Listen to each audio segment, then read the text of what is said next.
Hello everybody and welcome to a new video and welcome to my channel where we talk about everything music from death metal to Queen and everything in between. Today, two awesome bands have released a new single. OMG! And what a day to be alive. What a day to be a metalhead. On one hand, we have Ozzy Osborne releasing a very heavy, very Black Sabbathy song. And on the other hand, we have Megadeth with a new Relentless song. And I'm going to talk about both of them on the one video, so stay put. But before we get to that, do me a favor and hit that subscribe button down there. About 90% of the channel's views are not from subscribers, and that sucks. So just do me a solid and hit the button right there. I appreciate it. If you're into metal, you won't regret it. Okay, so let's talk about the songs. First, I'm going to talk about the Ozzy song, which came out actually a couple of hours later, but, you know, it's Ozzy. You got to start with Black Sabbath.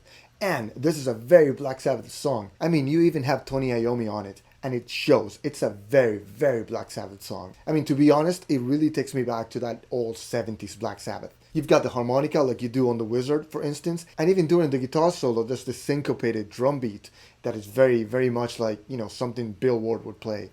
So that's really cool. That was a really cool surprise. Because, I mean, honestly, I was not expecting that single to drop today, but dude, that was a pleasant surprise for sure. It sounds great. It sounds very Black Sabbathy, like I said before. It's got, you know, that very grimy, very sleazy, very heavy, you know, doomy kind of vibe. I mean, it really sounds a lot more like a Black Sabbath song than an Ozzy song, and I approve. I mean, nothing wrong with the Ozzy solo stuff, which I love, but I mean, you can really tell that Tony Iommy heavily influenced this track, and that's awesome. Also, I was really happy to see these two ex-bandmates work together on a song again. That's really cool to see.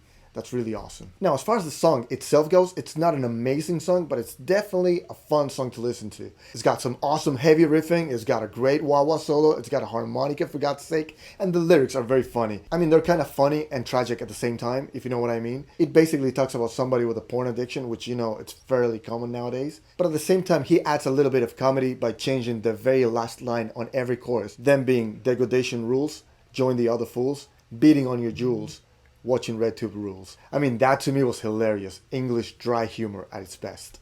Anyway, now let's talk about Night Stalkers by Megadeth. So let me get started with the positives. It's raw, it's fast, it's heavy, it's catchy, and it's aggressive. All things I love. Sound-wise and production-wise is really good. I love the fact that there's so many guitar solos on it. It's definitely a guitar-oriented song, and it's a very thrashy one at that. But again, just like on the previous song, they also slow down during the chorus, which is not something I particularly like. But on this instance, I think it sounds a lot better than on We'll Be Back. I really like the fact that it actually has a couple of breakdowns. And dudes, are we really not going to talk about that beautiful acoustic guitar interlude? Dude, that was amazing. That was awesome. It really took me back to the Rust in Peace era, and of course, Holy Wars, which is awesome. I enjoy that very much. The song, and the album for that matter, at least so far, it's like old school thrash with a new modern sound, which is really cool. I mean, there's definitely better production techniques and a lot more tools available. It of course is carrying the same military theme like the previous song, you know, We'll Be Back, and it's probably going to be carried throughout the whole album, so we might actually get some sort of a concept album. Now, as far as the negatives go, and there's not many, it kind of felt a little bit too long the first time I heard it. The second time I heard it, I was already expecting it to be that long, so it was okay. But the first time I heard it, it felt long. And also, the part with Ice-T kind of felt a little bit out of place for me. It kind of felt a little bit forced.